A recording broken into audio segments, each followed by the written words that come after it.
Œuvre choisie de Mao Tse-tung, tome 4. Période de la Troisième Guerre civile révolutionnaire. Les réactionnaires du Kuomintang passent d'un appel à la paix à un appel à la guerre. 16 février 1949. Les héros de la clique réactionnaire du Kuomintang, qui n'avaient cessé, depuis que le bandit Chiang Kai-shek avait lancé son offensive de paix le 1er janvier, de proclamer leur volonté d'écourter la guerre, d'alléger les souffrances du peuple et de faire passer le salut du peuple avant toute autre considération, ont subitement commencé, dès la première décade de février, à mettre une sourdine à leur refrain de paix pour entonner la vieille rengaine, combattre les communistes jusqu'au bout. C'est particulièrement le cas ces jours-ci. Dans les instructions spéciales pour la propagande, données le 13 février par la section de propagande du comité exécutif central du Kuomintang à toutes les organisations et tous les journaux du parti, il est dit: Ye Ken-ing a répandu une propagande destinée à nos régions de l'arrière et selon laquelle le Parti communiste chinois veut sincèrement la paix. Il a condamné en même temps les dispositions militaires du gouvernement comme révélant un manque de bonne foi à l'égard de la paix. Tous nos journaux doivent réfuter, directement et indirectement, ces allégations avec énergie, conformément au point suivant. Les instructions spéciales pour la propagande donnent ensuite un bon nombre de raisons à l'appui de cette réfutation. Le gouvernement doit combattre jusqu'au bout plutôt que de capituler sans condition. Les 8 conditions posées par Mao Tse-tung dans sa déclaration du 14 janvier signifient la ruine de la nation. Le gouvernement n'aurait pas dû les accepter. Le Parti communiste chinois doit porter la responsabilité d'avoir sapé la paix. Et cependant, il a dressé aujourd'hui une liste de prétendus criminels de guerre qui comprend tous les dirigeants du gouvernement et il a même demandé que le gouvernement commence par les arrêter. Ceci montre clairement à quel point le Parti communiste est arrogant et insensé. Si son attitude ne change pas, il sera certes difficile de trouver un moyen d'engager des négociations de paix. Il n'y a plus trace de cette mortelle impatience de négocier la paix, telle qu'on l'a vue il y a 2 semaines. On n'entend plus ces mots fameux « écourter la guerre »,« alléger les souffrances du peuple » et « faire passer le salut du peuple avant toute autre considération », mots qui se répandaient partout et allaient au cœur. Si le Parti communiste chinois n'est pas disposé à changer son attitude et insiste sur le châtiment des criminels de guerre, les négociations de paix seront impossibles. Quelle est alors la considération qui passe avant tout autre, le salut du peuple ou le salut des criminels de guerre? Si l'on en juge par les instructions spéciales pour la propagande, émises par ces héros du Kuomintang, ces derniers préfèrent le salut des criminels de guerre. Le Parti communiste chinois continue à consulter les partis démocratiques et les organisations populaires au sujet de la liste des criminels de guerre, et des avis lui sont déjà parvenus de divers côtés.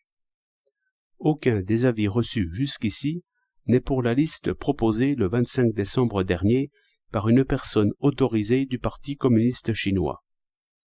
On estime trop courte une liste qui ne contient que les noms de 43 criminels de guerre. On pense que les responsables du déclenchement de la guerre contre-révolutionnaire et du massacre de plusieurs millions d'hommes ne se limitent certainement pas à 43. Ils doivent dépasser largement la centaine. Pour l'instant, supposons que le nombre des criminels de guerre soit fixé à une bonne centaine. Nous voudrions alors demander aux héros du Kuomintang: pourquoi vous opposez-vous au châtiment des criminels de guerre? Ne vouliez-vous pas écourter la guerre et alléger les souffrances du peuple? Si la guerre continue à cause de votre opposition, n'est-ce pas traîner les choses en longueur et prolonger les maux de la guerre?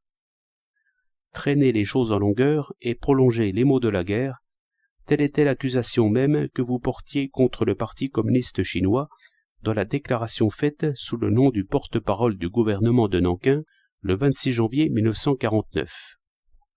Se peut-il que maintenant vous désiriez retirer cette accusation pour l'inscrire sur une pancarte que vous vous suspendrez au cou comme une marque d'honneur?